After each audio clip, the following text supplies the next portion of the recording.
we've got a big evening. As people can see, we have a lot of amazing guests tonight. And the first thing I wanted to do was just talk a little bit about the situation in North Carolina, because I think most people know it, but not everyone does.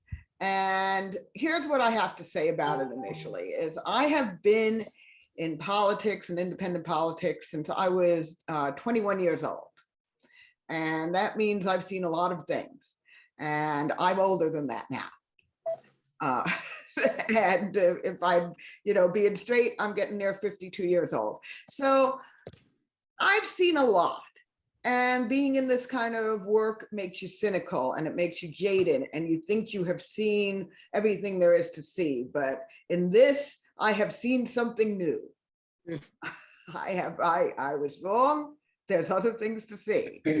So to get on the ballot in North Carolina, you need 13,865 verified signatures. And that's hard work to do for a small party, for a small campaign. And keep in mind, you have to get more than that because not every signature is going to be verified. So you have to be shooting for a lot more than that. We ultimately handed in 22,500 signatures. And that was an amazing feat, of which approximately 16,000 were verified. Now, for those of us who know how to do simple math, that's over 13,865, isn't it? And not just a few names over. And also just to explain, you have to send everything to county boards of elections. So in other words, 96 different counties in North Carolina verified these signatures. This was not one centralized place. These were county boards of elections going through 96 different counties. So we had a big celebration and, I came to North Carolina. It was our amazing petitioners who made this happen. It was people who've been to some of these webinars know that I was pushing the fundraising. We needed money to pay living wage stipends to many of we had volunteers, but we also had people who needed living wage stipends to do it. And if we're going to be a pro-labor campaign, we need to be able to deliver being truly pro-labor for the people who needed it. But all of these people were devoted to this campaign, were devoted to this work. And it was a diverse crowd. It was all different ages, people as young as Blazin. And we had a petitioner. She was, she's in her 80s. And she was a volunteer and she came out 2 hours every single day in her little town. And her friends collected signatures every day, 2 hours a day as volunteers. So again, we celebrated this. I get back and the State Board of Elections is saying that they're investigating this. Investigating what? And I'm seeing things like, we found the name, not names, there was no plural, of a deceased voter on these petitions. Didn't say he was verified, he or she, just that we found what? And, these are irregularities that must be investigated. So, I got on the phone with one of the best election attorneys in the nation, Oliver Hall, and said, help me Obi-Wan Kenobi. And Oliver stepped up to the plate and we cooperated fully in this investigation. But this gets more bizarre because as this investigation is starting, people are starting to get calls. And they're not just getting one call. I've saw somebody who over a 2.5 hour period of time got 4 calls from one of these numbers. Like, this is worse than the people who are trying to get you to extend car warranties. There's this level of harassment. And these calls are, did you sign a petition for the Green Party? Say yes. Okay, well, we'd like you to remove your name from that petition. Why do you want me to do that? Because this will help the Republicans win. We cannot allow the Green Party on the ballot. Now, sometimes these people introduce themselves as being with the Green Party. by the way. And we have that on tape. Mhm. Sometimes they wouldn't tell you who they were. But who they actually were was the Democratic Senatorial Campaign Committee, who got our petitions from the Elias Group, which is one of the most powerful law firms in the nation, one of the most powerful Democratic Party law firms, had gotten our petitions. And then they started calling people, but they didn't always present themselves as who they were. I had people who told me that they said to them, you know, I won't tell you who I'm with. And then it gets worse. And they're doing texts. I saw somebody who got a text that said, do you want to remove your name? Press 1 for no, 2 for yes. No. Are you sure you don't want to do this? Yes. Next response. Oh, well, then we'll send you the form to remove your signature from this. You said yes, didn't you? It's getting more bizarre, but it gets even more bizarre. They start showing up in people's houses. I mean, imagine this, like people are knocking on your door and they're saying, hi, we're here to get you to take your name off of this petition. It's important. The Democrats need you to do this. We can't, let them split our vote and have such entitlement to these votes, such entitlement. These are their votes and you cannot take them. So this is what we've been dealing with. The highest levels of the Democratic Party came in to try to illegally take us off the ballot. And the State Board of Elections voted along completely partisan lines to not certify the North Carolina Green Party to be on the ballot. And our attorney, Oliver Hall, shows up at the meeting and says, can you tell us why? Is it any one of our verified signatures that's in question? And he wouldn't answer. The head of the State Board of Elections would not answer that question. And then he asked again, you didn't answer my question. And at that point, how he responded was to shut off Oliver's mic and shut off his video and call him out of order for asking this question. So today is an exciting day. Today we filed suit. And we are going, and I can't hear you out there, but I know you are all cheering this suit. So today we filed suit and we are going to get on the ballot. We earned that spot. Our petitioners worked their butts off. They were, this was one of the most amazing grassroots efforts I had ever seen, if not the most, in my 30 plus years of doing this. And it was their hard work.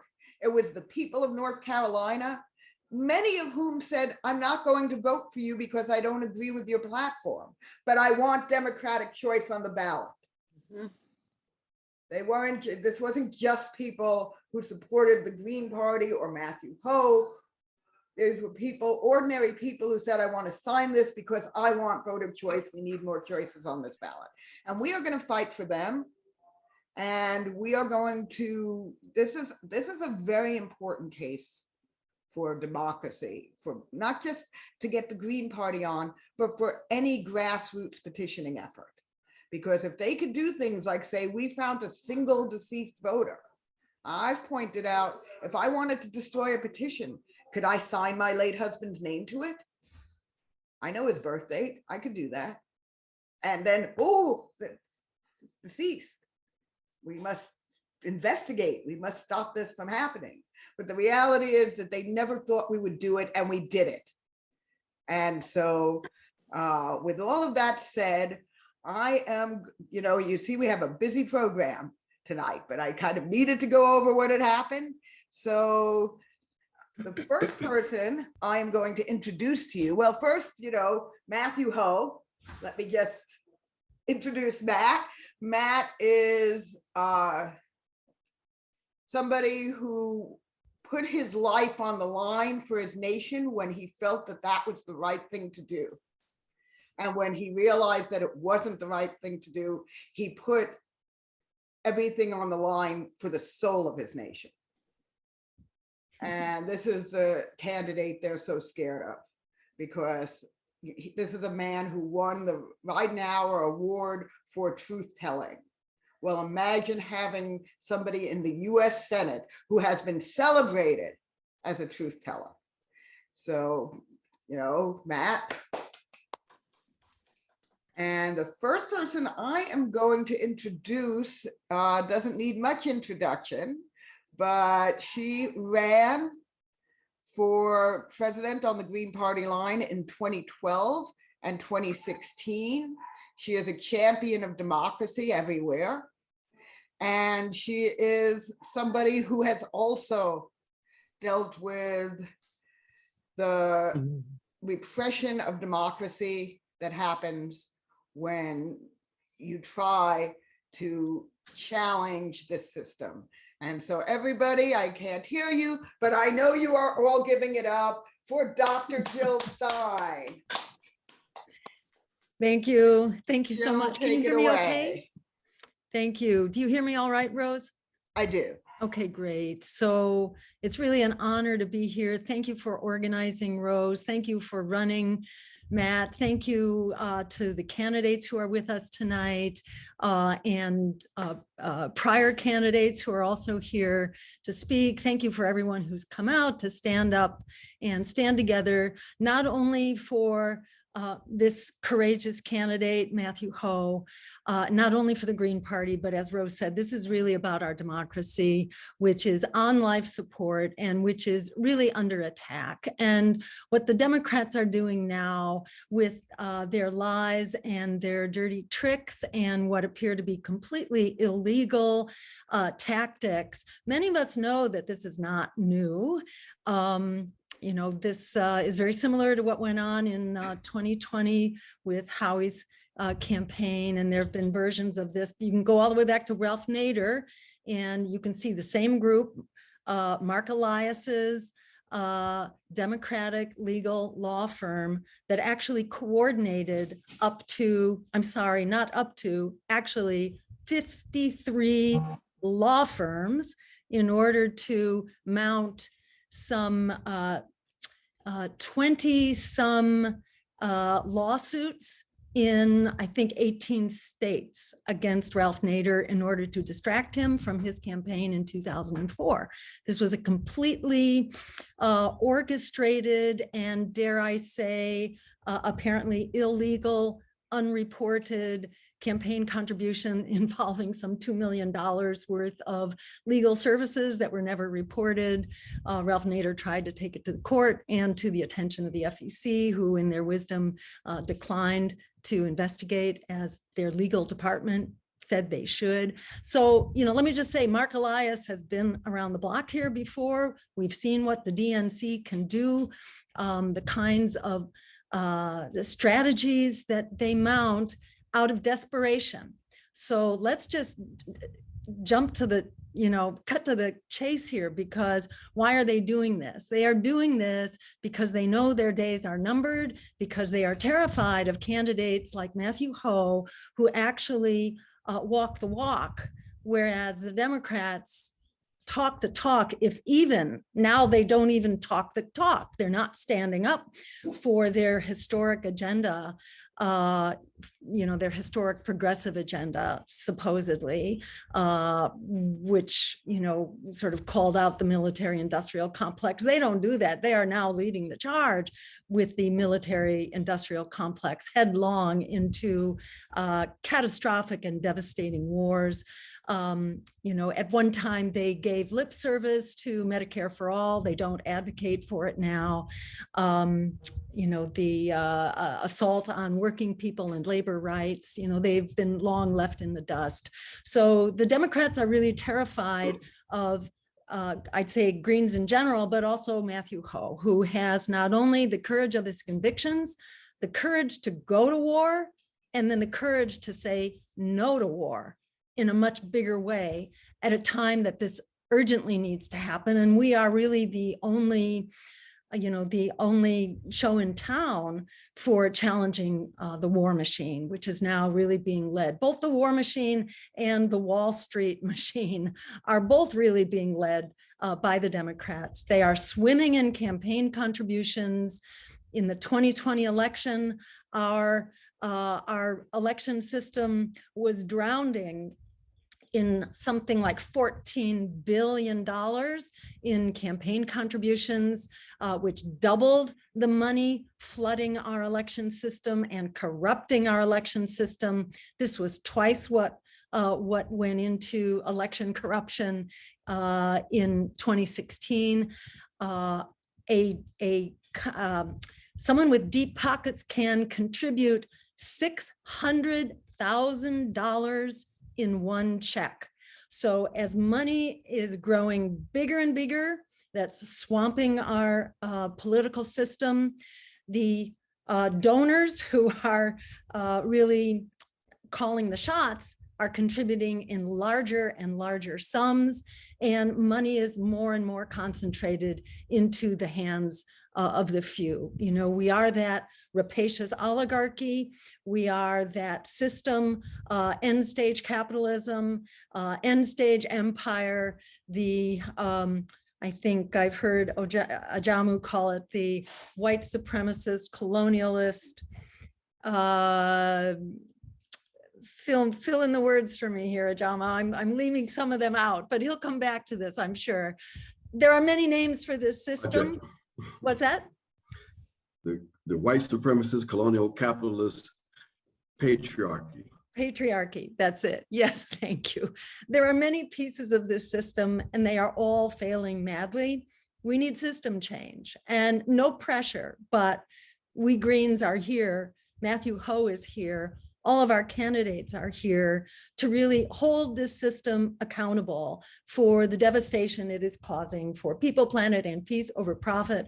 The clock is ticking.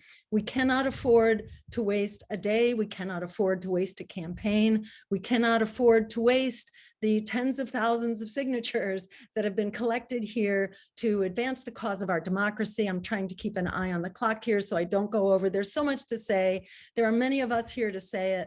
So above all, I just really want to thank everyone and say what an incredibly opportune moment this is. We have unprecedented crisis, but there's also an absolutely unstoppable uprising, which is going on right now, not only here in the resurgent labor movement, in the record millions of people out in the street calling for the end of police brutality and white supremacy after the murder of George Floyd and other murders that have followed. We really have a very powerful surge of rebellion that's going on right now. It also needs a political home. And as the only national party that declines, that refuses corporate and for-profit PAC money, we are it. So we have a responsibility to continue leading the charge and to work together. And I really look forward to what the future will bring. And I'm very excited. Matt says this is the fight that he's been waiting for. I think it's the fight we've all been waiting for. And it's wonderful to be here tonight together to carry the charge on forward. Thank you all so much. Thank you, Jill.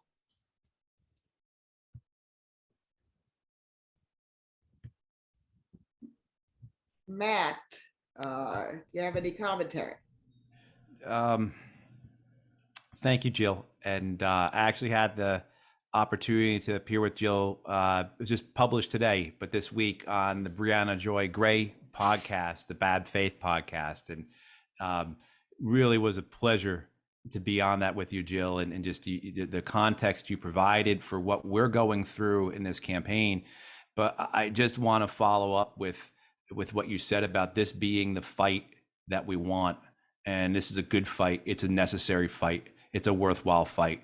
And we are up against the Democratic Party machine, and by extension, the two-party system, and by further extension, the corporations, the banks, and the wealthy.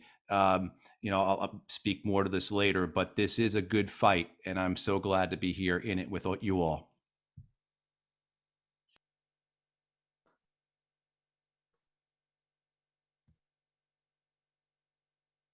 I'm unmuted anyways. Okay, thank you, Matt. So the next person I am going to introduce is Jamu Baraka, who was our vice presidential candidate in 2016 and is an internationally recognized human rights activist, a writer for the Black Agenda Report, and somebody who has put himself on the line for democracy and for peace. He is, I don't have your bio in front of you, but in front of me right now, but I believe the chair of the Black Alliance for Peace. That's close enough. That's, pardon? That's close enough, yes. I was close enough, okay. Yes, yes. Thank you so much, Jamu. I did tell everybody I had to keep intros short. This is a group where if I went into bios, we'd spend all night on it because it's such a distinguished group. And Exactly. Jamu is somebody I could spend a couple of hours on his bio, but I'd rather give him the floor to speak. Everybody give it up for Jamu Baraka. Thank you, thank you, thank you so much. And it's really an honor to be here this evening. To be here in support of Matthew once again, but also to be here with all of my friends and colleagues who have been in this struggle for democracy here in this country, democracy and social justice, and all of our friends who are part of this great Green Party and other parties and social movements here in this country who understand the absolute necessity for us to take history by the gruff of the sleeve to ensure that we the people are in a position to build the kind of democracy and society that we all deserve. And that means we have to struggle. We have to be committed to struggle. What is happening here in North Carolina should not really be a great surprise. Because as Jill shared, and we all know, this system is afraid of democracy. It has never been a democracy. The few democratic practices that we have in this country has come about as the consequence of the struggles of the people for democracy. And we know that if there's going to be the kind of democracy that we want and we need, we're going to have to take the power back from those forces that have been committed to undermining democracy and undermining the voice of the people here in this country and really, really globally. It's important, my friends, as we struggle here in this country to understand that the situation in North Carolina is also unfolding across the country. We saw how they moved against Howie's campaign in 2020. We know how they attempted to try to undermine the campaign in 2016 and even 2012. And every time we've had a candidate running for president and all of the candidates we have had running on the Green Party tickets across this country, they are afraid of the voice of the people. They are afraid of the power, the potential power of the people. And therefore, this is the motivation that we must have. We must remind ourselves of almost a sacred responsibility that we have to continue in this fight, as difficult as it is. It's a difficult situation we're facing up against a two-party monopoly with millions of dollars, with access to the people through their bourgeois media. But I think it's to the credit of this party and to the credit of the people on this call that we continue this fight. Why? Because we have a vision. We have a vision that takes us beyond the present. We understand that the people organized can in fact control their destiny. And what we have to do is to try to ensure that more people understand their potential power. Because the only way we're able to realize that vision is when we in fact win. But it's important to have a vision that says we can organize ourselves differently. We can have a society in which the principles of cooperation are centered, where we address the material needs, all the material needs of all the people in society. That we don't have an economic system in which a tiny minority of the population is able to realize the value of the labor that the rest of us provide, making them rich and continuing us living lives of destitute and insecurity. We don't have to accept this, but we have to always remind ourselves, and the message we have to have for the people is that the only way that we change this is through struggle. So my friends, that's our task, that's our responsibility. We know that both of these parties are committed to perpetuating the system as it is presently organized. We see the games that the Democrats have played, the way they have baited and switched during the Biden campaign, how they played with the people with the Build Back Better and didn't bring anything for the people. So therefore, our responsibility is to make sure that we put a brake on the system, that we organize the power of our people, and that we don't allow what is unfolding here in North Carolina to demoralize us, that we continue to struggle. We will be there for you, Matt, and all of the Green Party candidates across this country who understand that we have a sacred fight, and that when we organize ourselves, when we keep our eye on the prize, if you will, when we articulate that alternative vision, that in fact we can and we will win. So thank you so much for allowing me a few minutes here. I'm looking forward to hearing everybody's contribution. And we hope that this evening is an evening that helps us to keep our motivation and to keep ourselves going forward, because victory is in fact ours. And we say in the Black Alliance of Peace, no compromise, no retreat when it comes to the values that we have and the vision for a new world. So thank you so much. Thank you, Ajamu. As always, I'm humbled and honored to have the opportunity to speak to people like you and other people who are truly my heroes and the people who keep me going. Matt, if I can give you the spotlight for a moment.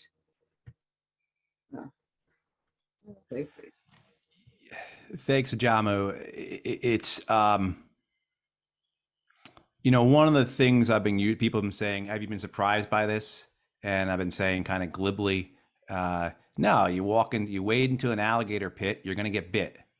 And that's what this is. And the points you were making, the timelessness of it, or the seeming timelessness of what we're up against, the struggle, you know, and how it transcends. I mean, this is just not confined here. This is an issue for people all across the planet, the same types of forces that they are up against. But the vision that you talked about, right? This idea that, like, yeah, it's an alligator pit that we waded into, but there are others who've gone before us who've waded farther, and that's what we are going to do. And then we're going to continue to move forward. So this idea of doing this together, not being demoralized, having this vision and understanding what and why we're doing this. I mean, it comes back over and over again. I get asked, why am I doing this? And it really just comes back to the people I love.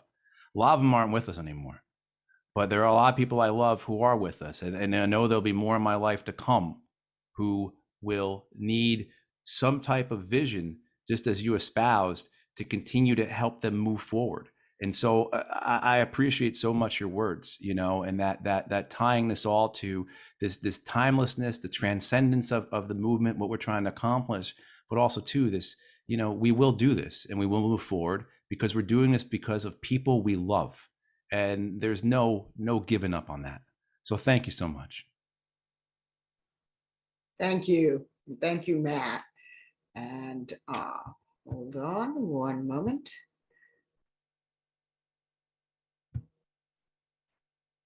Hold on one moment, John. Okay, and next,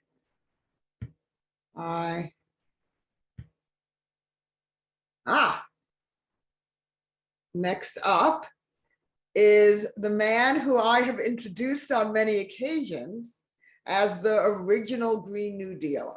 And there's a reason for that, because he was the first candidate to run on a Green New Deal for governor back in 2010, before the Democrats took that concept, watered it down, took away its real meaning, which is Howie Hawkins is somebody who's fighting for a genuinely sustainable future, environmental transformation that will sustain life on this planet. And he's devoted his life to that. And in 2020, he ran in the absolute worst year one could be trying to run for president as a Green. And I know because I was working on the campaign. And, you know, it was a time when everyone was, you know, it was the anybody but Trump atmosphere. And it made it very difficult to get the issues of life and death that I know Howie was trying to get out there.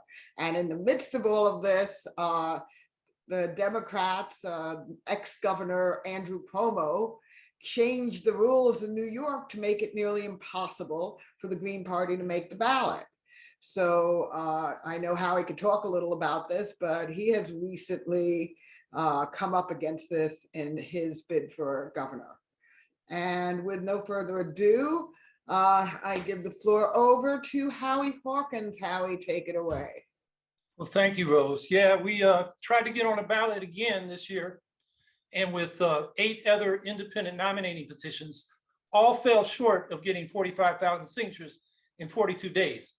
Now we're in court. We've had a case going for 2 years to overturn that ballot exclusion law that the disgraced Governor Cuomo passed with the push of alongside the Democratic chair, Jay Jacobs. But that hearing is not till September. So, you know, we may be running a write-in campaign, doing what we can, given the circumstances. But I'm here to say that I've told Matt this, you know, before I got knocked off the ballot, that I think his campaign is the most important campaign for the Green Party this year. Matt is high profile. This is a high profile race in North Carolina. Matt is trumpeting Green policies to a large audience. And he's providing an inspiring example for Greens and other socialists and progressives for independent politics all across the country. But realizing the potential of this campaign really depends on getting Matt on the ballot. And as Rose outlined, you know, what the Democrats in North Carolina have done, they've been doing to us for decades. And I really appreciate the fact that you go to Matt's online platform on his campaign website, and the first plank is a pro-democracy agenda, including fair ballot access, ranked choice voting, and proportional representation. You know, the biggest conclusion I came to from running for president and anybody but Trump here was that the Greens got to make it a top priority to change the single winner plurality election system to a proportional system if we're ever going to get the votes and representation that reflect the actual support out there for our policies. And the Greens have always had this problem with the spoiler effect, but now it's worse than ever because the Republicans are no longer just a conservative party. They're a far-right extremist party with a paramilitary wing. And that means progressive-minded people who might like to vote for the Green, might prefer the Green policy platform, are going to vote for the Democrats and their corporate militarism just to stop extreme Republicans. So the problem we had in 2020 is getting worse because the Republicans keep moving to the right and scaring the hell out of people that might like to vote for us. So we got to be in the forefront of advancing ranked choice voting, and particularly proportional representation in legislatures through proportional ranked choice voting in multi-member districts. I think if we can't do that, if we don't focus on that, we're going to be marginalized just by the nature of this single winner plurality system. But we also, because the Democrats have been feckless, they've been pathetic in Congress. They can't lift the filibuster to get voting rights and election protection bills passed. So they can preempt what the Republicans are doing in the states. And apparently it's not a priority, which brings us back to the question of ballot access for Matt and the North Carolina Green Party. You know, what the Republicans do is directly suppress voters they think won't vote for them. The Democrats do it indirectly by suppressing the party of voters that won't vote for them. In other words, the Green Party. So we know from 2016 exit polls that 61% of Jill's voters and also 55% of Gary Johnson's voters, the Libertarian Party candidate, told the exit polls we wouldn't be voting if they weren't on the ballot. That was 3.4 million voters in 2016. That's massive voter suppression. And then, you know, we've gone through the same experiences. What North Carolina Green Party is going for, like intimidating petition signers. They did that to us in Montana in 2020. They did that to Nader petitioners and people that signed petitions in 2004. In fact, they had lawyers calling people and private investigators doing home visits and intimidating people gathering signatures, saying, if there's anything wrong on your petition sheets, you're going to be guilty of a felony. You know, that's the kind of intimidation they do. And we know the Republicans are out there doing it too. I mean, we got reports out in Colorado, armed Republican people going to the homes of Black and Latino voters and accusing them of casting fraudulent ballots while they're taking pictures of their homes. I mean, so this is a bipartisan affair of voter suppression.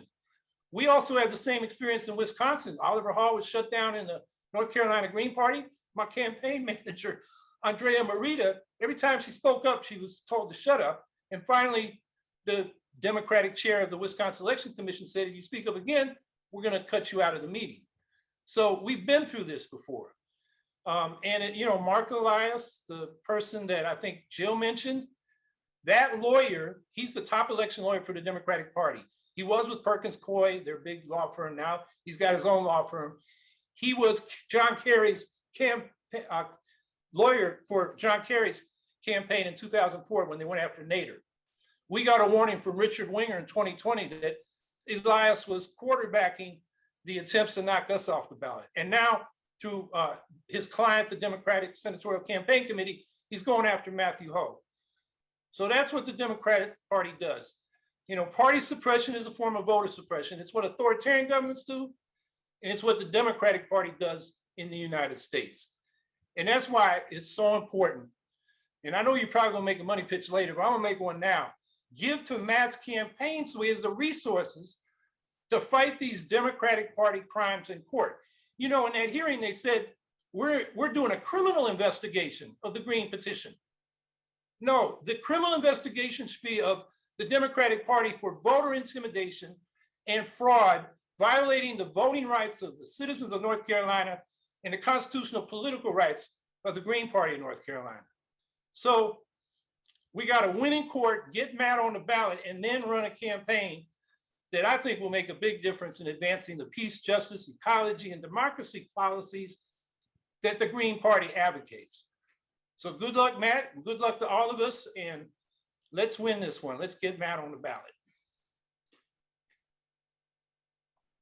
Thank you, Howie. And Howie should know that I wouldn't mind him bringing up the money pitch first. I have no competitiveness on that. So Matt, let me put you in the spotlight. Good to say a few words. Thanks, Howie. And you have a piece coming out in Counterpunch tomorrow, I think, right? That goes into a lot of this. Yeah, it's called The Democrats' Third Party Massacres. Yeah. So it goes into your case, our case, Nader's case, 2020, and has a lot of context. So you can get the details and the statistics from that. That'll be out on Counterpunch tomorrow. I've been asked a lot why I'm a Green. And, I didn't join a political party until 2020, so I went through 47 years of my life never being affiliated. And as I reflect on it, why did I do this? Take me back a couple of years. Why did I fill out my voter registration form and send it in? It's because I wanted to be with people who worked and acted and lived on principle.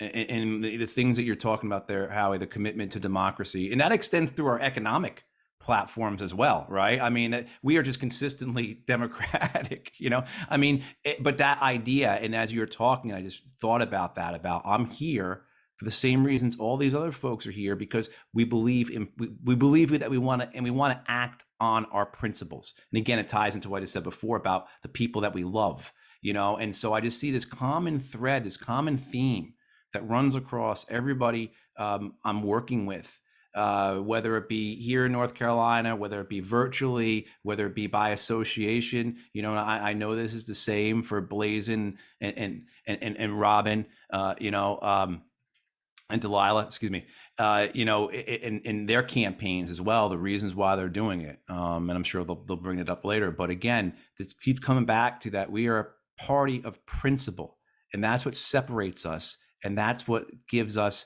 that tie to our constituency that's so important. And yes, we're up against a ton of money. Sherry Beasley is bringing $83,000 a day. We haven't seen Ted Budd's numbers yet, but the Democrats are bringing $83,000 a day here. And that's only going to increase as the months come along. And of course, that doesn't include any of the dark money. So we are up against Leviathan, but we are a principle-based organization with principle-based people, and we will win. I'm confident of that. So thank you, Howie. Yes, thank you very much, Howie. And next up, I did want to mention that because I think I did this before we officially started. Lisa Savage wanted to be here tonight. She unfortunately, for personal reasons, could not make it. And she sends her love to everyone. And so if you were expecting Lisa Savage, I'm sorry, she really did want to be here. We hope to do a webinar with her in the near future. So we want to highlight some of the down ballot races that are happening here in the United States, because one thing we keep hearing about Greens is we only show up in presidential years. But that's not true. They just ignore us when we're doing the hard work of running races in our states and our towns. And the first person I would like to introduce is Delilah Barrios. And Delilah was a healthcare worker who wanted to make a difference, who realized that politics, as usual, were not working for her. And now she is, I believe, one of the co-chairs of the Green Party of Texas. And Delilah is running for US Senate. And so no, I'm so sorry. What? Governor. Governor, I'm sorry. My bad. It's okay. My bad. Delilah is running for governor. Oops. I'm sorry, it's a heavy program. Hold on, let me give you the spotlight, Delilah. And Delilah is running for governor, which I should know because of her Delilah for Governor email address and all that, and because I've talked to Delilah many times. So I ask people for forgiveness, as I have had a busy couple of months. Absolutely. Rose, you're a hard worker and I adore you. So don't worry about it. Hi, everyone. As well, and take it away, Delilah. No, I no, you're wonderful. I love you so much. I'm really blessed. I'm grateful to be here among our green community. Some of you I've met and some of you I look forward to working with in the future. I know that being green is hard. You know what I'm saying? I just want to use Hulk memes all the time because this struggle is so real. and it's a breath of fresh air to see everybody here in this community who understands that we are all aligned in the struggle, especially the class struggle. And as third-party candidates, either past or present, we're up against these alliances that are all against the poor and working class. And so, you know, I'm very humbled to be here. I talked with Matt before on the phone, and I found him to be a very likable person and a principled person as well. And, you know, I'm from the South, so we just trust our gut. And so I'm very confident to be here to help support him in what he's doing. 'Cause I think that not only is this challenge, this legal battle, an excellent highlight to the corruption in the two-party system, the political, financial corruption that is affecting all of us. It's a testament to how real the fear is that we are a viable party and we are here to represent the people that are disaffected voters that are often forgotten about. I identify myself as somebody who's on the left because we're the people who get left behind when they come to our towns. These billionaire politicians come to our towns and ask us for money and then make all these promises they have no intention to keep. I am a brown woman from Texas, and I know what it's like to be swindled. And you know, I was a Bernie victory captain when he ran. I voted green. The last elections ever since 2016. But you know, I kind of got swept up in that idea that we really have power, and that I know that it's clear we cannot let, you know, politics and politicians corrupt our movements. That's part of the problem. And it's hard being a politician because I too feel that kind of like distaste with being allied, with being involved in this, because it's a rigged setup. It's a rigged game. We have, you know, we are also in our own litigation in Texas, and have been for a while. They tried to kick us off ballots in 2020, and they pushed the court dates. You know, sometimes the courts rule in your favor, sometimes they don't. But the struggle and the fight is valid. It's so important to support what we're doing, because I don't know where else you're going to find such a dedicated group of people that will not budge on our core values, our pillars, our issues. They won't budge on the fact that everybody, you know, healthcare is a human right. We won't budge on those issues, that poverty is a policy choice. It's unnecessary. All of these things affect us, and we are seeing the worst income inequality. So you know, it's bad. It's worse than 2008. And I work with like doctors who are like, yeah, I hope I win the lottery because, you know, the consolidation of wealth is not going towards the working class where it needs to be. So, you know, this is really nice for me to be involved with. And also, it's just so important to keep fighting. And one of the things that I really want to stress to people, because I know a lot of people that want to help and they may not be in a position to donate. And that's, you know what I mean? Like, what I understand that we're a working class party. I work full time still, honestly, as a candidate, because, you know, that's the situation. And I'm grateful that I have an avenue to ballot access. I'm grateful that we have people that are organizers coming in from all over the place. What we need is a coalescing of these powers. What we need is the people who are for bodily autonomy to be with women's reproductive justice. And we cannot, you know, intersectional politics means we all make space for our others, the other people that we want to represent and do our best to represent as we go forward. They are us and we are them, and there's no separation there. Often when I send emails, I say love and solidarity, because we're in the same struggle. And I'm going to keep fighting as long as you guys are going to keep fighting. And, you know, some days it's hard and some days it's better. And Matthew's a great person. All we need are more and more and more of him. Like, we need more veterans, you know, that are standing up against the prison and military industrial complex. We need, you know, more healthcare workers. We need to make sure that we have class solidarity with the people, the workers on strike, and you know, put our money where our mouth is. We got to show up too. And it's hard work. And being a labor party, obviously, we all know what that's like. Especially sometimes we do it for free because it's important. It's important to keep fighting and not worry about your benefits because you're allied with the poor and working class. And I don't think that you'll find this level of dedication in any other party at this moment.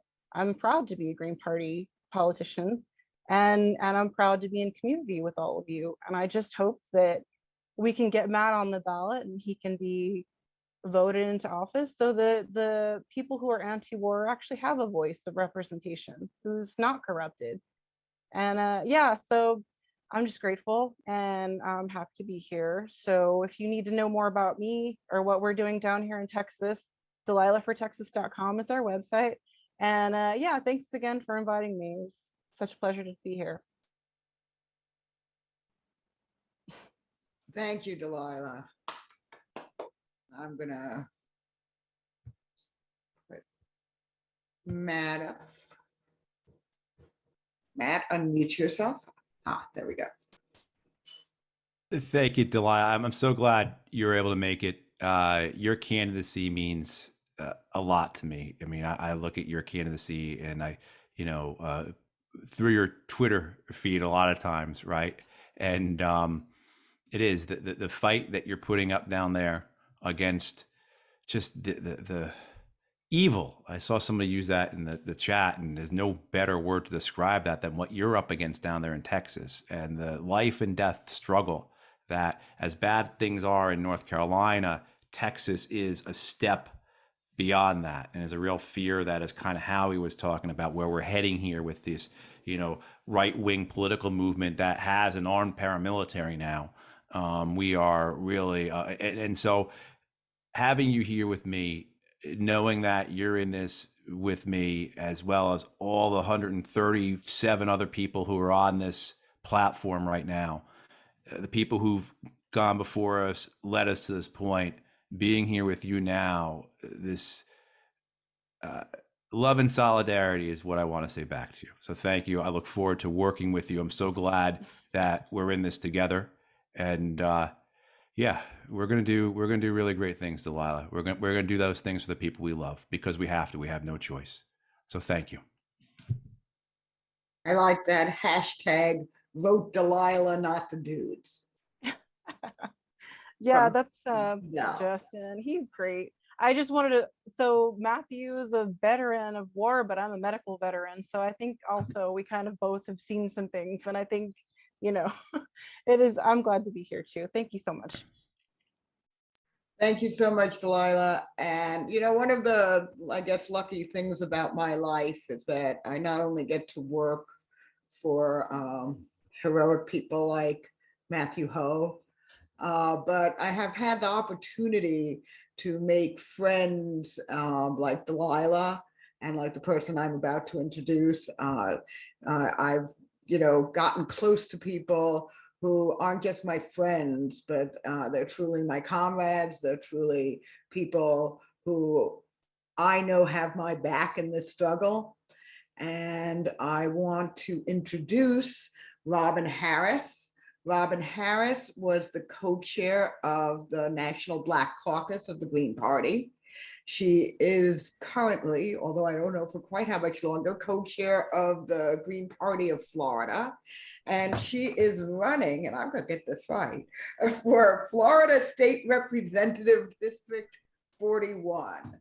So everybody give it up for Robin Harris, and I am giving you the spotlight now. Robin. Hello. Can everyone hear me? I can hear you. Okay, great. I'm not used to speaking with headphones. Excuse me, but thank you for having me. What's up, Matt? And we got your back all the way, and it's so great to be here among so many wonderful people, first time hearing, seeing, and meeting. So just a little bit about what's going on in Florida, because it kind of mirrors the injustice as mirroring, and it's there's just a lot of bad things happening in Florida now. And so we need green ideology. We need green representation. We need the green pen in Tallahassee. What I mean by that is my seat would require and mean that I'm writing legislation. And so legislation needs to be written by and from the voice of the people versus what's going on now. The duopoly system is pinning and it has pinned and is continuing to pin our legislation. It doesn't matter if they're Republican or blue or whatever, it's all bad. And we're tired of the performative activism that's leading the way in Florida. So I need your support, just like Matt does, because what I think what should be happening within the Green Party by now is that there should be a domino or a blanket effect of people being in key spots. Not that I can speak for anyone, but we're not running just because we don't have anything else to do. We're running because we believe in the values of the Green Party. We believe that it's time for a revolution, not just a change, but for a revolution. And we believe that it's time for people, the voice of the people, to lead the way versus dark money being siphoned and then lining the pockets of people that are in legislation now or that are in control now. Matthew was like, what happened to him was crucial. And what happened to me like about a month ago, not nearly as bad, but my current race now, in the beginning was just myself and the current incumbent. But at the 12th hour, we had 3 other Democrats to jump into the race.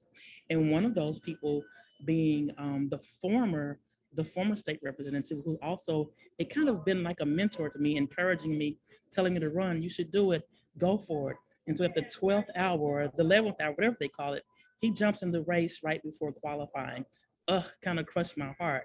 But what I say to him is, if you want this smoke, you're gonna get it, because the Greens were not going anywhere. You told me, you encouraged me to run, so I'm going to do that. So I need your support, just like Matt does. This is a chance for so many pivotal moments. And what I want to point out about this race, about my race, is it has not been voted on.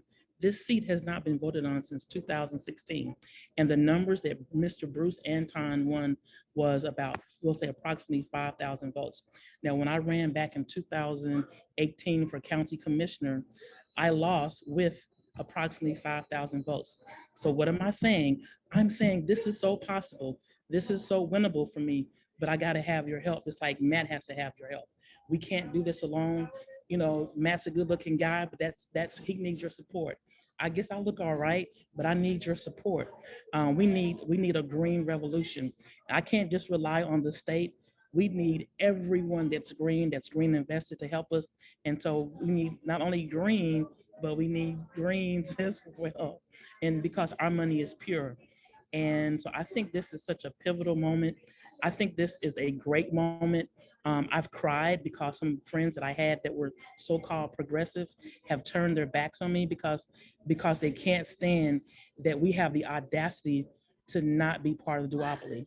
I've cried last week because there were endorsements that I thought that I was going to have, because every event that I've spoken truth to power and power to truth, and those people decided not to endorse me. So this is real for me. This is not just because I don't have anything to do, because just like Delilah, I work as well. So I'm tired. I'm just now getting off work now.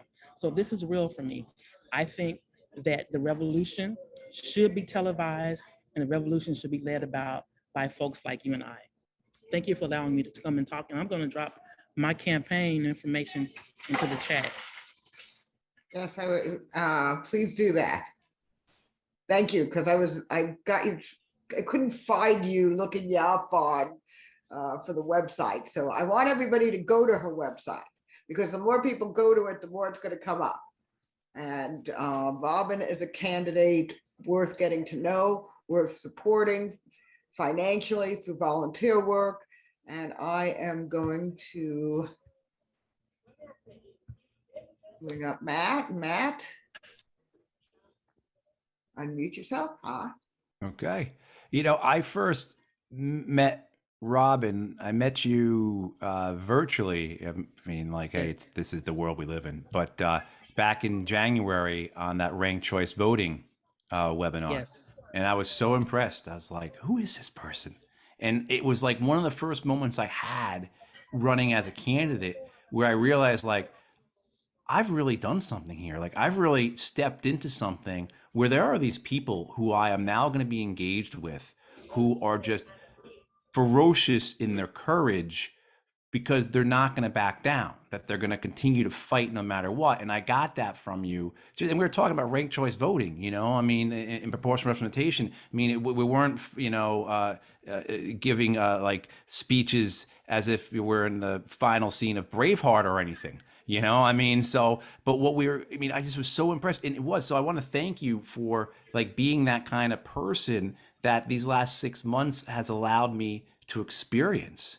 And you know, your comments about, you know, not backing down, and I just see that. I mean, I see that consistently, and we're not going to back down, and Right. we're going to work together. And please go to Robin's website. Please support, because we do. This has to be. We really have to build this infrastructure, or continue to build it, and with the technology we have now, we're able to do that. You know, I mean, I can't imagine, like, say, Howie, the difference in the technology from when you ran in, say, 2010 and 2020, right? What we can do here, and particularly these last couple of years, where we can do something like this, where even 3 years ago, this probably wouldn't have been possible to do an event like this and have it work out well. And so now to be able to showcase people, particularly people who can inspire folks like Robin can, you know, yeah. So, Robin, thanks for being here. Thanks for being an inspiration to me. I look forward to Thank you. working Same. more with you, you know, Look and forward, yeah, let's yes. do it, right? Yes. Yes, thank you, Robin. And next I'm going to introduce Brazen Buckshot Bloom. And they are a candidate for school board in Virginia. And they are also a good example of the Greens are just old hippies. Well, Brazen is not old. And Brazen could speak for themselves on this, but I'm thinking not a hippie. So I think it's great that we have younger people who are stepping up. You know, who better to be on our school board than somebody who has been part of the school system, you know, like not many years ago, who really understands what the schools need. And so without further ado, I introduce you all to Brazen Bloom.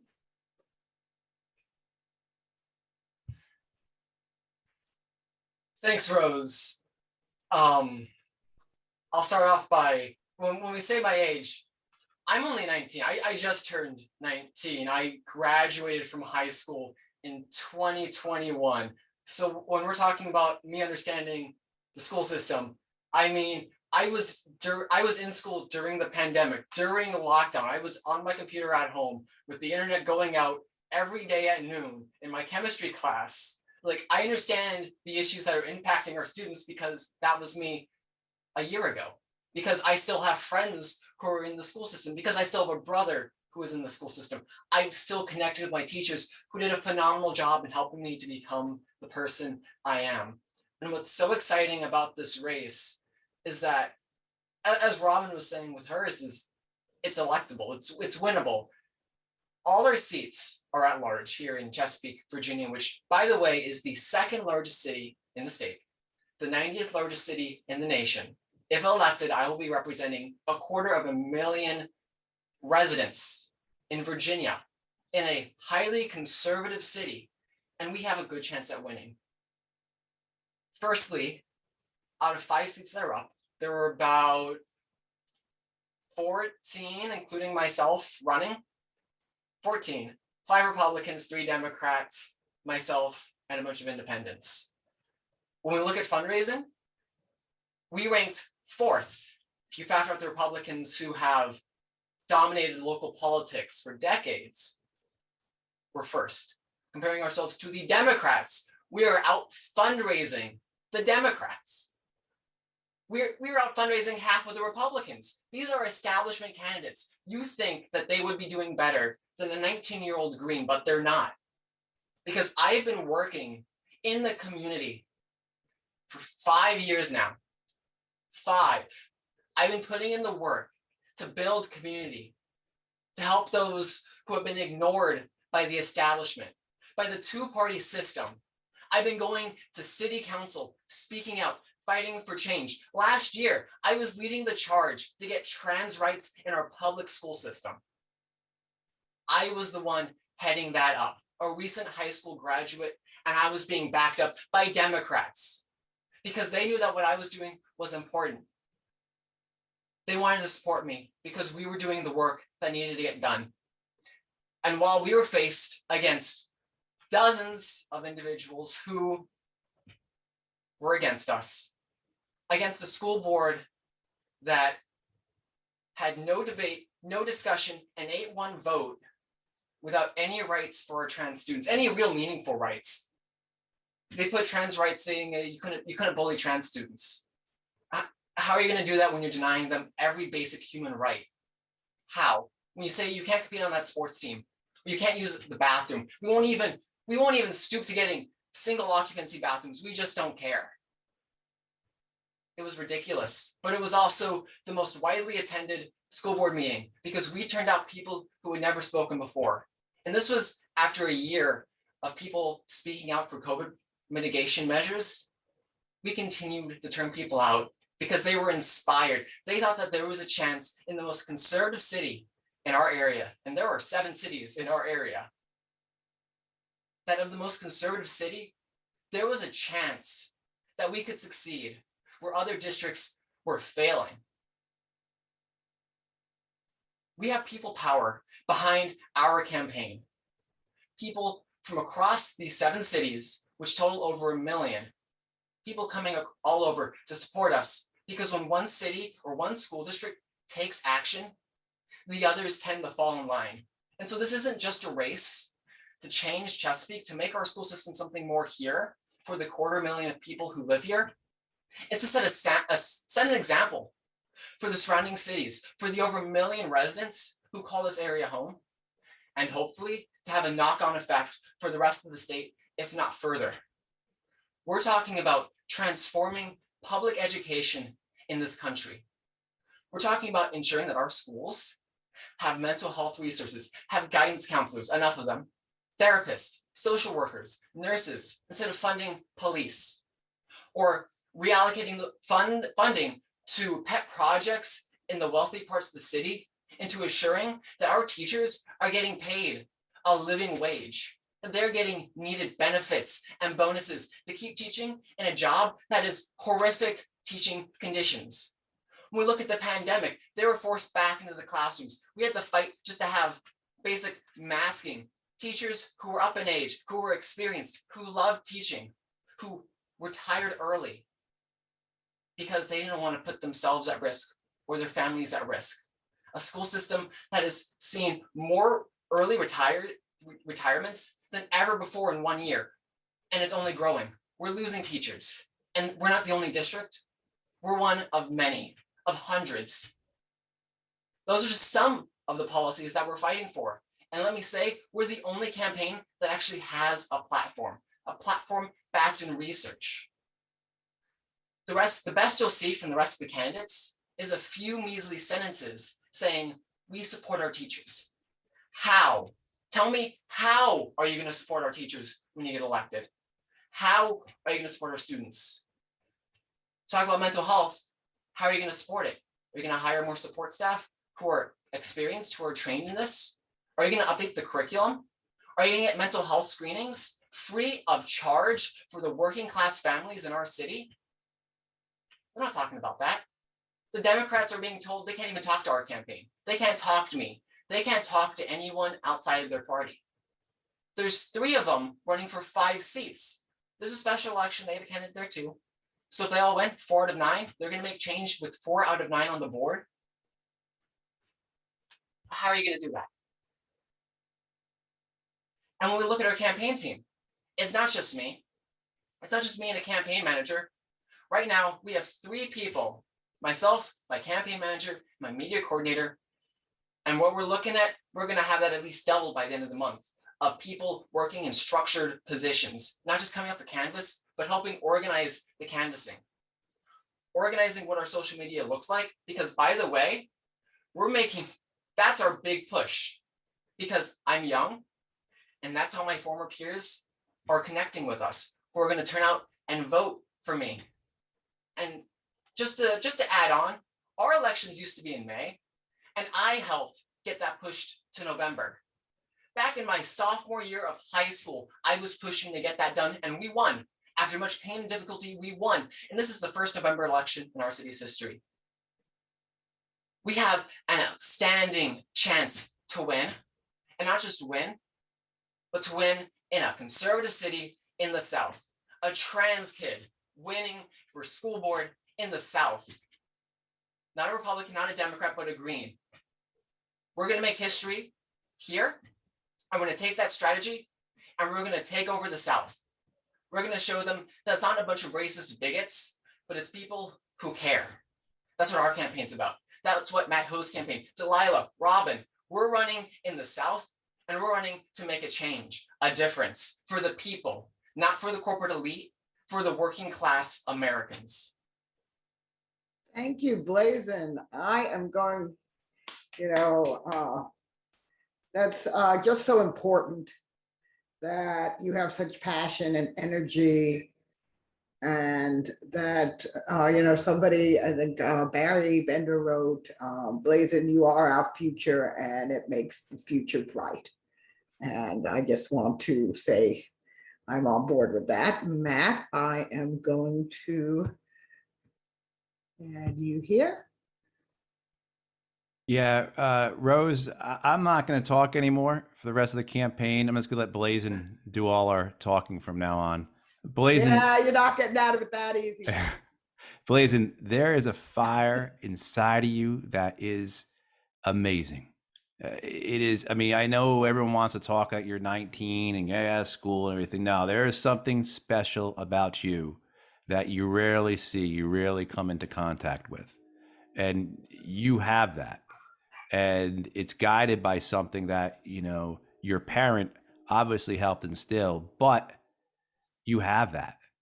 And what you will do, what you're going to accomplish, regardless of what takes place in this race in these next few months, there is something inside of you that is very rare to see. And I'm in awe.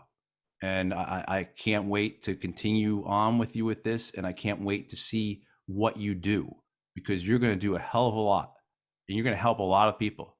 And just as importantly, you're going to make a lot of people upset, and that's going to be fucking great. Right.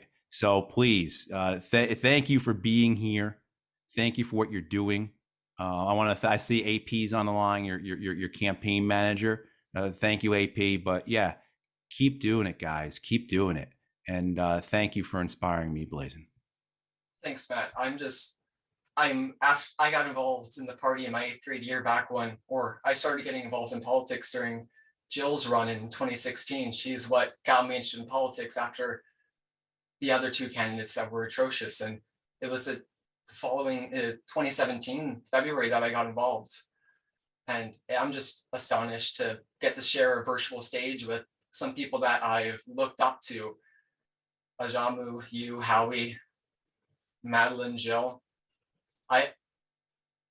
But we're going to make a change. We've got this. Your race is doing something special. All of our races either have or will do something special. So I look forward to seeing all the accomplishments we'll get to do both this year and in the years coming. Matt, you're muted. Oh, I was just agreeing with him. Like, as I said, I was just agreeing with them. Yeah. Thank you, Blazin. I really appreciate it. All right, and our last speaker before we get a couple of questions, because it was such a big lineup tonight, we can't do too much on questions, and start to kind of wrap things up with my extremely entertaining pitch for money, which you're not going to want to miss. But I know how he got it started, but I'm going to finish. But I said before that I've had the honor of being good friends with some of the people here tonight, people who I just am really lucky to have in my life. And one of those people is Madeline Hoffman. Madeline Hoffman has run in recent years for governor of New Jersey and US Senate. But Madeline is more than a Green candidate. She is a peace activist who has devoted her life to peace and the struggles that one must go through to make that happen. And my life is richer for being able to call her a friend. And so, without further ado, let's give it up for Madeline Hoffman.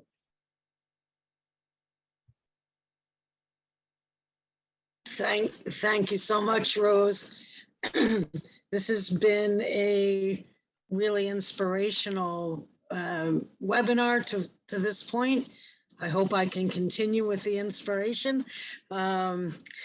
As someone who has run for political office now 6 times since 1996, I've seen a lot over those 20 some odd years. And what has impressed me the most, and Jill talked about it a lot last year, is that even in the midst of this hyper partisanship, where, if you don't vote for the Democrats, you're going to get another Trump. Even in the midst of that hyper partisanship, people, and especially young people, don't believe in, don't have confidence in, don't trust the Dems or the Republicans. People are looking for a third party, looking for something different. And when I ran for governor last year in New Jersey, I had some 30 to 40 young folks interning on my campaign because they were looking for something different. And they already knew at the ages of even 14, 15, 16, that the political parties that are supposed to be representing us aren't doing so. And it's just gotten worse. And what's happening in North Carolina now with the Democrats going after Matt. I mean, I remember at the beginning, we were told, well, if you needed 16,000 or 14,000 signatures, the Dems and Republicans didn't have to do any of that. They were automatically on the ballot. So a really high hurdle was set for anybody other than a Democrat or Republican. And this team of people in North Carolina made it happen and submitted more than 22,000 signatures. They met the challenge. They overcame what's a really unreasonable and arbitrary hurdle to begin with. They made it. But the Democrats can't have that, can they? They can't set a high hurdle, see the Greens make it, and then let it stand. And so what we have is a response that I think the entire country needs to know about, because we hear so much and we see it. We see it with the US Supreme Court. We see how we have right-wingers who are trying to undo and unmake so much of what posed as democracy in this country for so long. But it isn't just Republicans. And this is something that we as Greens need to hammer home over and over and over again. It's not just people who support Trump. It's the Democratic Party too. Look at the Democratic Party machine. Look at how the Democratic Party machine says, on the one hand, oh, the Greens, they don't matter. We don't care. And then with the other hand, they're trying to wipe the Greens off the map. The young folks, the people who want a future, who want to see climate change addressed, who want to see money out of politics, who want to see all these things, abortion rights restored, the people who want that are the people that that are going to fight for it, and are going to fight for it outside of the traditional pathways that are there for, because I know so many people who say Yeah, I want to speak up for for the right to an abortion, for the constitutional right for an abortion, but I don't want to do it if it means I'm going to be supporting Democrats to do so. I don't want to go for the Biden vote, vote, vote, vote, vote, and vote more Democrats in order to restore reproductive rights. We can get them. We can get the rights as an independent political movement. And that's what the two parties, I don't even want to call it a two-party system because I know it's just one.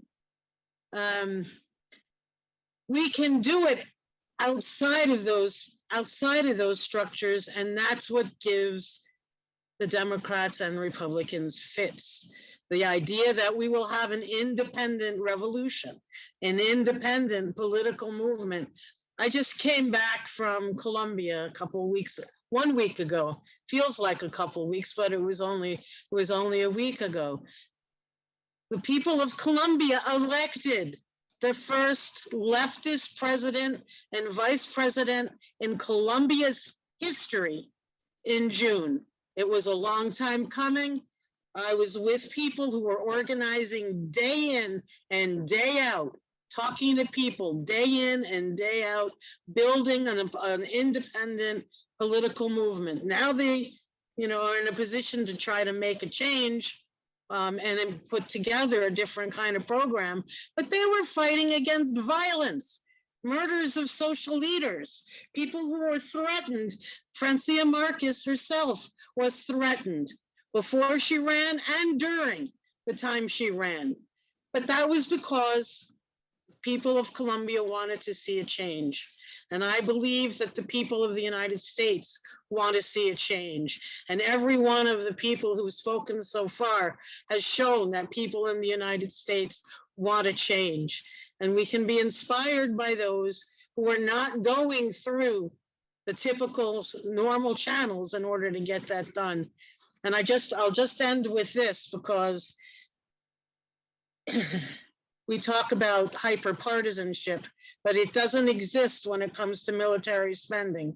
On military spending, both political parties are in lockstep, one right behind the other. They just in the House passed an $840 billion military spending bill, more than what Biden asked for, ignoring a couple of amendments that would cut the military budget. And instead, from what I read, more Democrats than Republicans voted for that military budget. So these artificial boundaries of Democrats and Republicans, they really aren't different. And we need to be able to say to people who say, oh, come on, you really don't think there's a dime's bit of difference between them? We need to be able to show them examples of how there isn't, through military spending and also through what's happening to Matthew Hoh here in North Carolina, and not here in North Carolina, I'm in New Jersey, but to Matthew Hoh in North Carolina. We need to stand up as an independent political movement fighting for our constitutional rights, for an end to climate change and climate chaos, because we're not going to get support from the members of Congress. We're not going to get support from the US Supreme Court. We are going to need to do it ourselves. And I see North Carolina as the beginning of all that.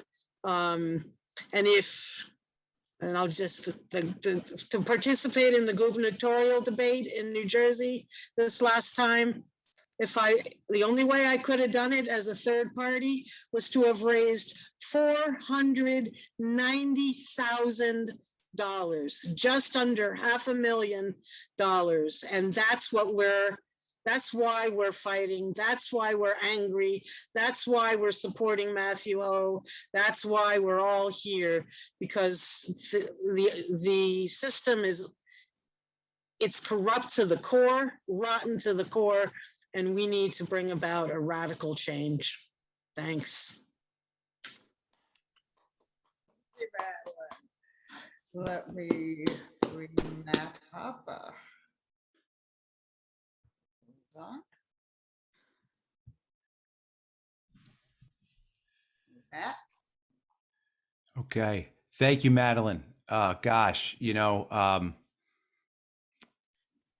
what you're talking about there about the need and people expressing that need is exactly what our folks found when they went out there and they petitioned. That's what they were met with. They were met with this enthusiasm for something different, for lack of a better, right? Lack of something, for because of the need, right? The consistent need for something different because of the suffering, the injustice that they see, the inequality. This whole concept of for decades now, we've had a deliberate government policies of both parties that have done everything they can to squeeze all the money to the top. And people who once thought they would be immune to that, or maybe they were going to be well enough off that it wouldn't really concern them. More and more of those people are realizing, nope, the whole system is designed to push everything to the top. And it all comes back to George Carlin. It's a big club. You ain't in it, that type of thing. So, I mean, I think, I want to make sure that I mention the folks who are part of our campaign, who are part of the Green Party down here, because I see a bunch of them are in attendance on this. And I was writing their names down. If I missed out on anybody, please forgive me. But, Rohima, Ann, Jackie, Janie, Dave, Salim, Barry, Ann, Nick. I may have missed some folks, but those are the folks who went out there consistently and met with these people that you're talking about. And, they told them who we were and what we were doing, but they also listened, and we heard we heard our message being said to us before we were even ever to say it. I mean, I had that experience with, because we went out there and we used the war on drugs as a big message for it, big talking point messaging for us.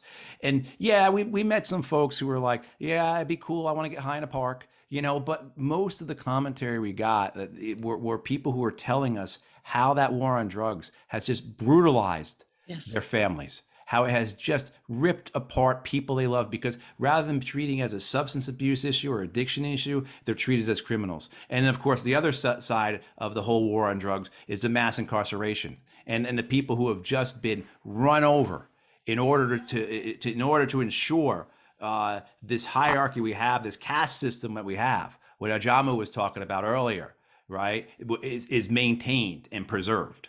And I think that's one of the things as we move forward with this, we always just have to be so aware of is that what we're up against will always evolve to protect itself.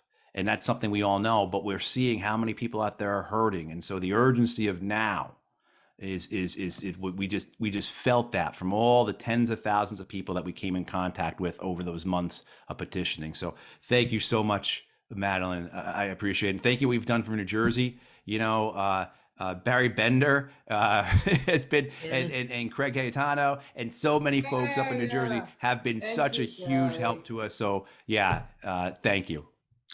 Oh, we have to do it. There's no turning back. And I was just reminded of friends of mine who go to school at Santa Monica College in California, 13,000 homeless students at that school, and they sleep in their cars.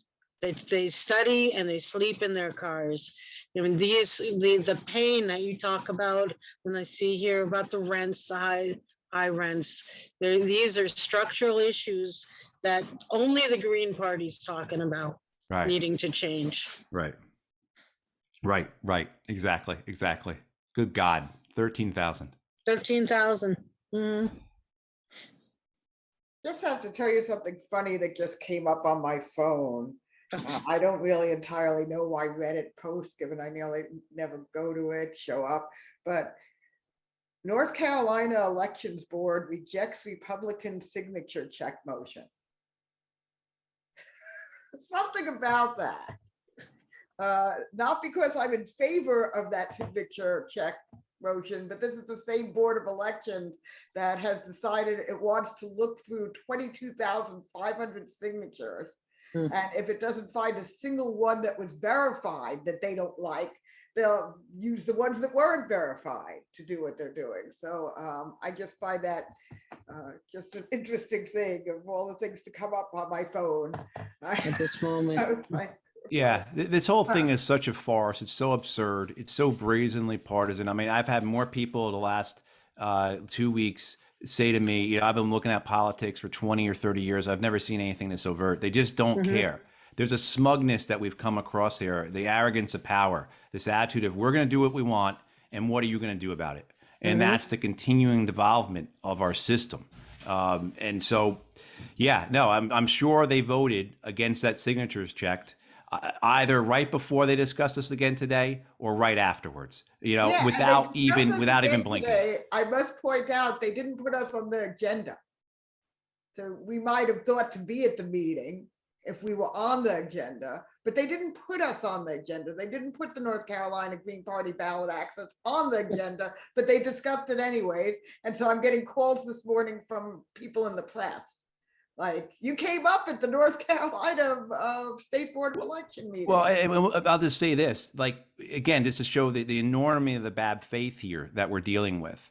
We didn't just come up. It wasn't like they weren't planning on talking about us in an ad hoc or spontaneously. Someone said, what's going on with the Green Party thing? No, there was an entire presentation about us today presented by the executive director, which again slanders us, basically.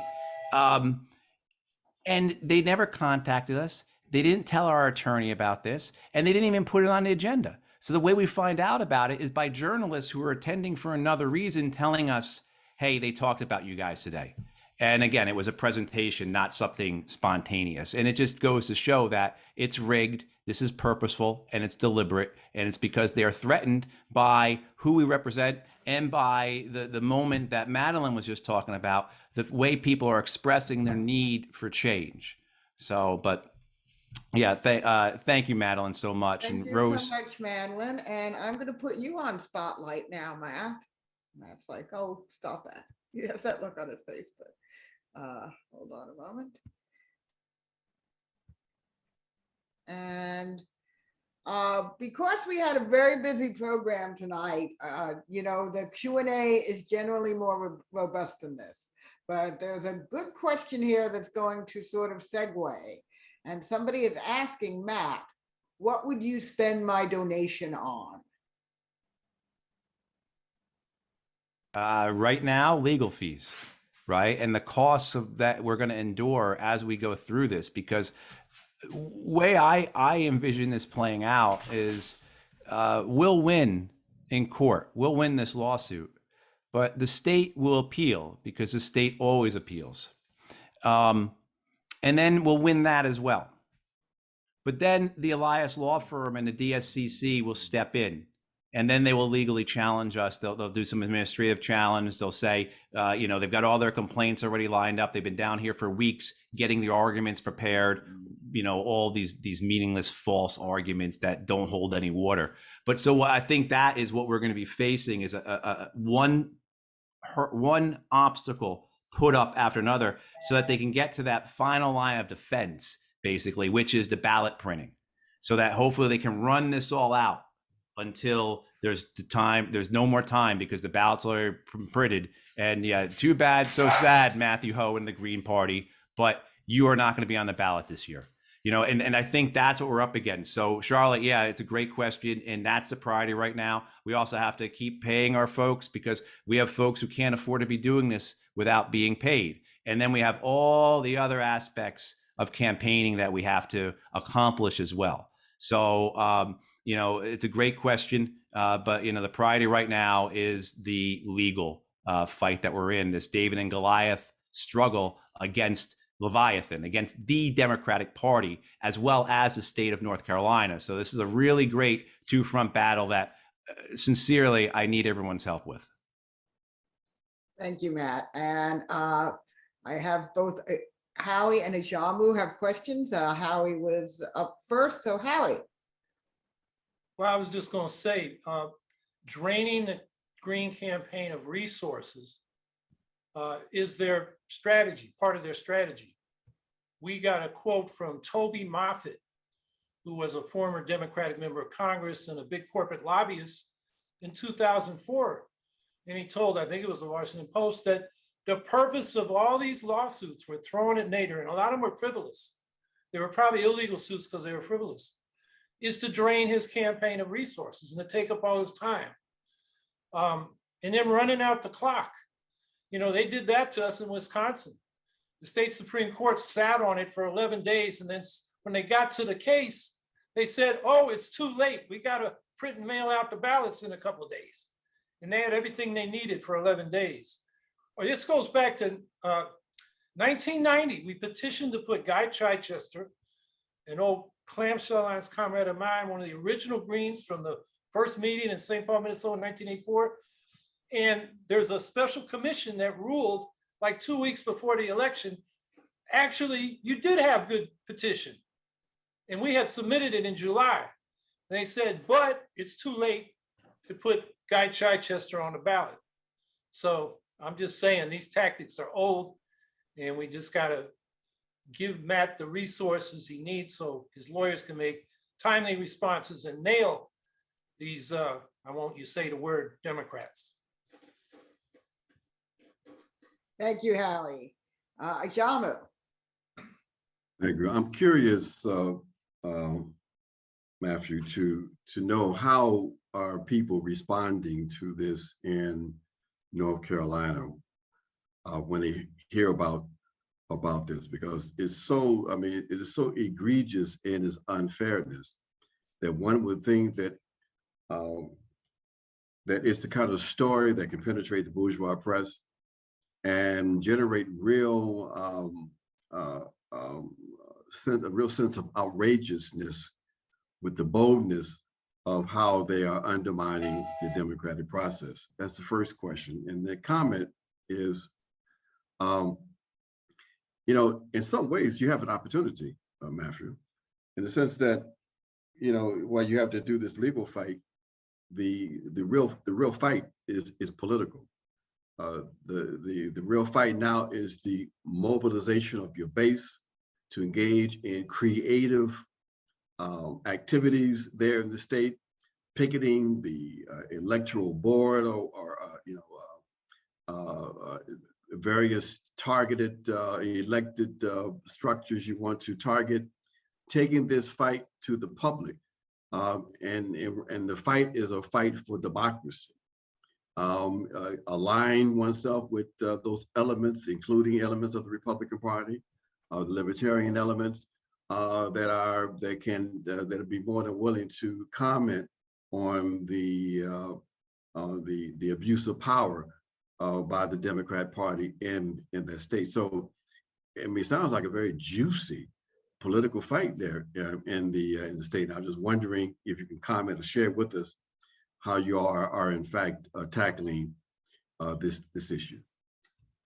Yeah, thanks, John. We've been getting a lot of support. People are outraged. People are, I think, mollified at the brazenness of it, the overtness of it, the smugness of it, the arrogance of it. And I think the Democratic Party has been caught up in that because they've been sloppy in a lot of ways.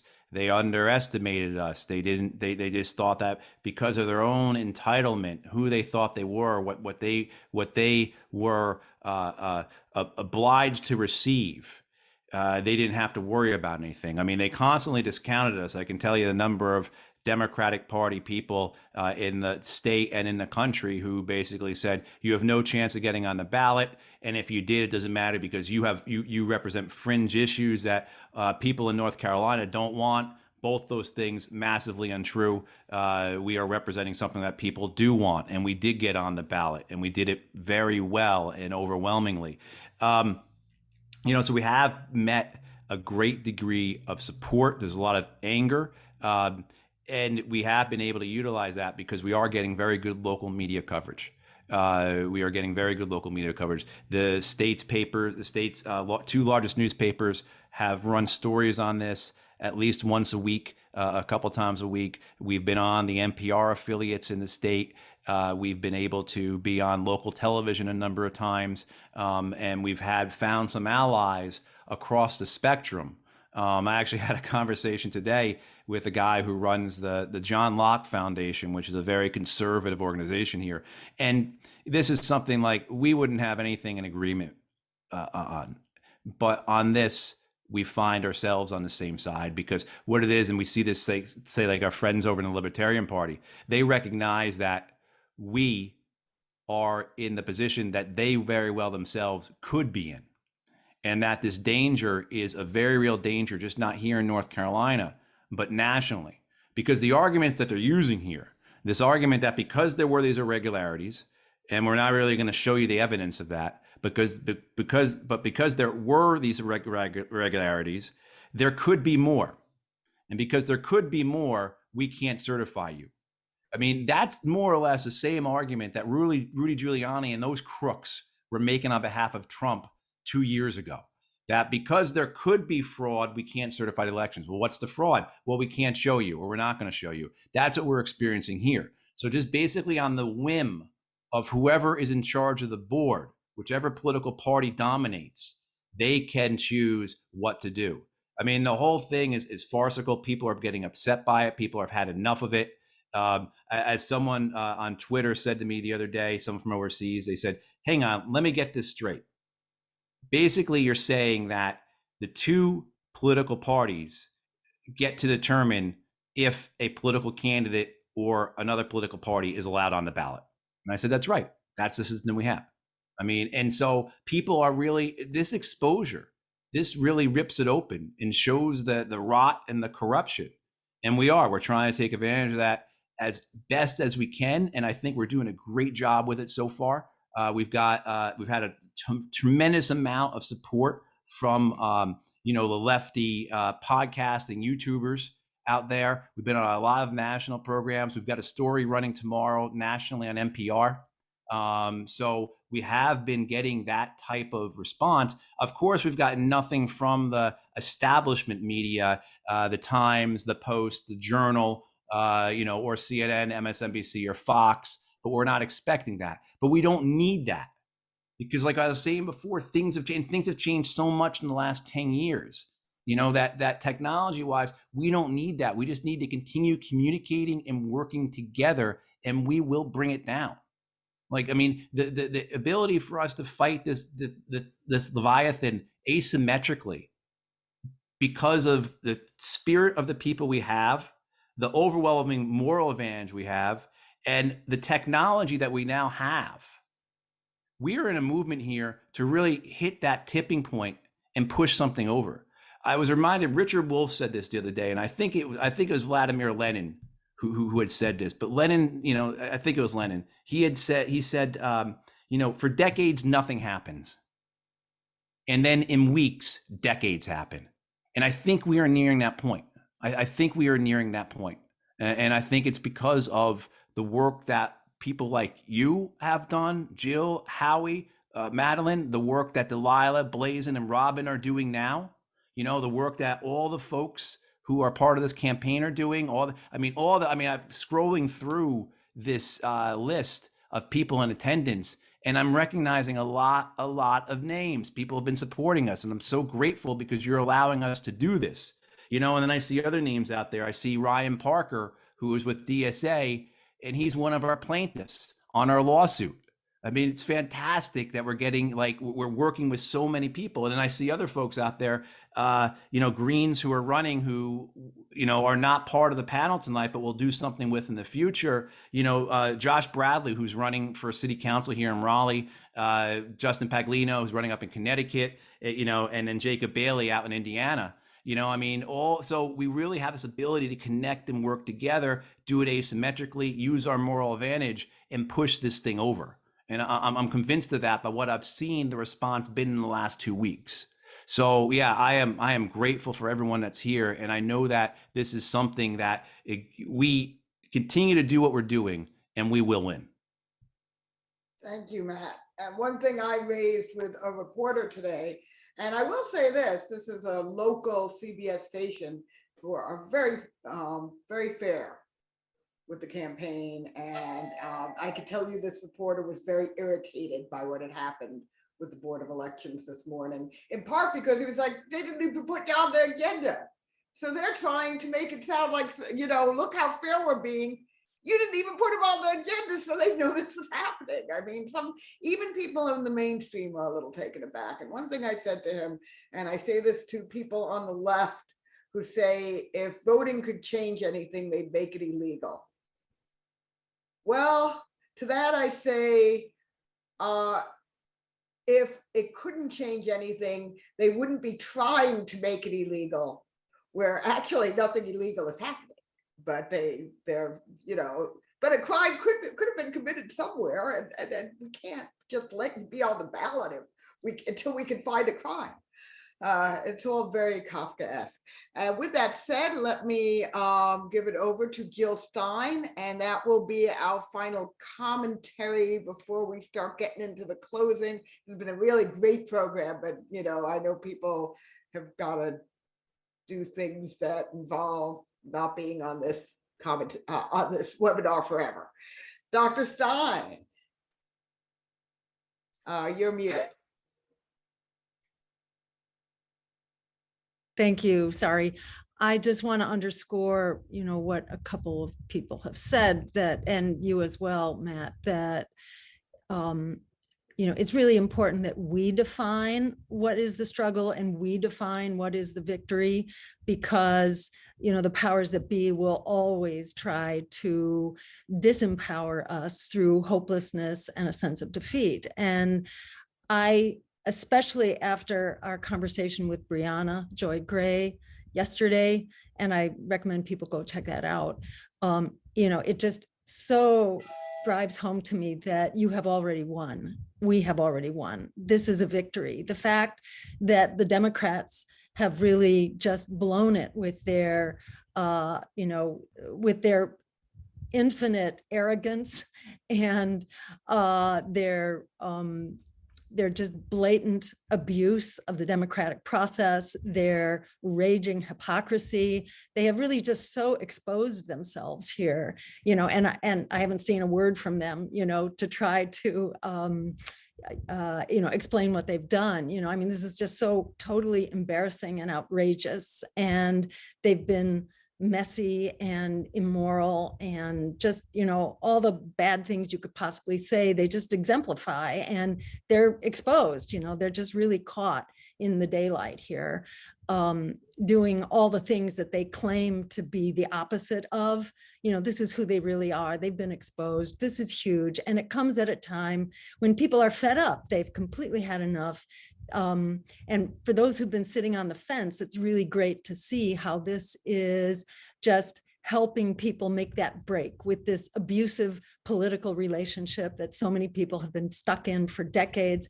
And Brianna, when Brianna said that, in our conversation yesterday, it totally blew me away, because I have watched her with great hope for years, thinking that, oh, this woman is on the verge, and she keeps kind of waffling. And yesterday she really said, in a way I've never heard her say before, that she and many sort of progressives in that kind of marginal wing of the Democratic Party, they've been talking about this for a long time, but that what's happening now is really helping her just cut the cord. And it just feels like that's a sign of the times. And you see it in polls now. You see it in the fact that it's something like 21% of young people have any shred of confidence in our government institutions now. You know, same for Congress. The Supreme Court has also taken a nosedive, and it's about time. You know, it's something like 50% of people under age 26 describe themselves as hopeless and having considered doing self-harm in the past 2 weeks. You know, it's really important to connect the dots here. This is the world we live in. This is the world of systematic economic, political, racial, gender, et cetera, abuse. This is the violence of capitalism, end stage capitalism, that's really come home to roost. And we are at a dead end. And we must not allow ourselves to go down with the ship. The ship of capitalism is going down. And, you know, you can just look at Colombia and what just happened there in their election. And kudos to those who've been struggling with the forces of justice in Colombia for so long. My running mate in particular, kudos to you and the work that you've been doing in Colombia for so long. Look at what just happened in Chile, where they had to throw off the stranglehold of neoliberalism and the coup that the US inflicted on them back in the 1970s. You know, this can be done. We have really gone to the depths of democracy's destruction. It's continuing to happen, but there is such a powerful pushback now. And even if, you know, I hope that you are going to get on the ballot, and I hope that you win this election. And, you know, I think there should be all kinds of strategy about how to make this work. I agree with Howie's observation that this is really a flagship campaign, all the more so because of the attention that the Democrats have brought to us. And thank you, Democrats, for having brought this to national and global attention and for exposing yourselves as the fraud that you are, the fraud and the criminals that you are. Thank you for exposing yourself, and thank you for exposing Matt Hoh and the Green Party for being you know, really the vehicle for political revolution, for peaceful political revolution. And thank you to all the candidates who are here, Delilah and Brazen and Robin. You know, thank you for being there in this struggle right now. I hope we can all support each other as much as possible, because this is the Democrats exposed for doing what they always do. You know, I myself fought the Senate Intelligence Committee for 3 years, expended huge amounts of money, talk about spending down campaign resources. Now I am fighting the Federal Election Commission on the principle, and we have finally identified the unconstitutional statute, which we are actually challenging now in the Washington, D.C. Court of Appeals. You can go to jillstein.net to find out more about that. But all these struggles are converging. All of our campaigns converge. And it makes me so proud to hear us, to see us almost in the flesh, at least in cyberspace here, if not in person. And our messages are really one and the same. And we're also proud of you.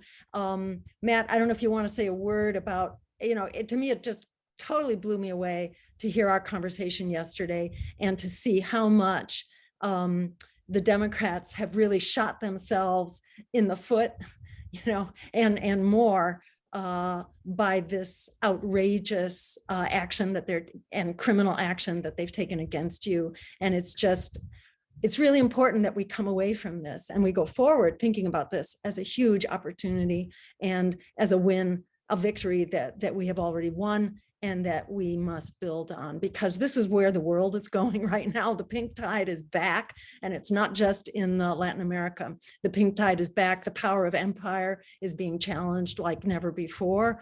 You know, the Democrats in all of their wisdom have pushed us into a Cold War against both Russia and China.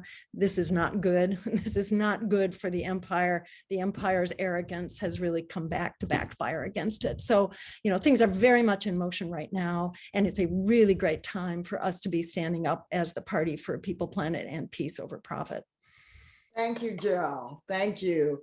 I know Delilah wanted to say a quick word, and Delilah, please go ahead, but we've just got a few minutes to go. So Okay, just real quick, I wanted to mention, because I'm Indigenous, and I would be remiss if I did not mention that the movement to decolonize is highly aligned with Green Party values and our pillars. So if you're not aware of that, please look into it and please support that movement as well. Thank you. Thank you, Delilah. And thank you, Jill. And okay, look, I'm going to put myself on spotlight. All right. Here I am on spotlight. And why am I doing that? Because it's that time where we need to talk about money. Sherry Beasley, who is the Democrat, who I may note that she has made no comment on any of this, but one has to figure, as the Democrat running for Senate, and that these calls, texts, and home visits are coming from the Democratic senatorial campaign committee that Sherry Beasley, who is a woman who has expanding democracy among her issues, knows what's going on here. And Sherry Beasley has set some kind of record for fundraising. I think over $7 million has gone into her race. And I'm sorry to sound a little disrespectful here, because I'm sure Sherry Beasley just might be a really nice person and her dog sure is cute. But all I know about Sherry Beasley, based on looking on her social media, is that her dog is cute.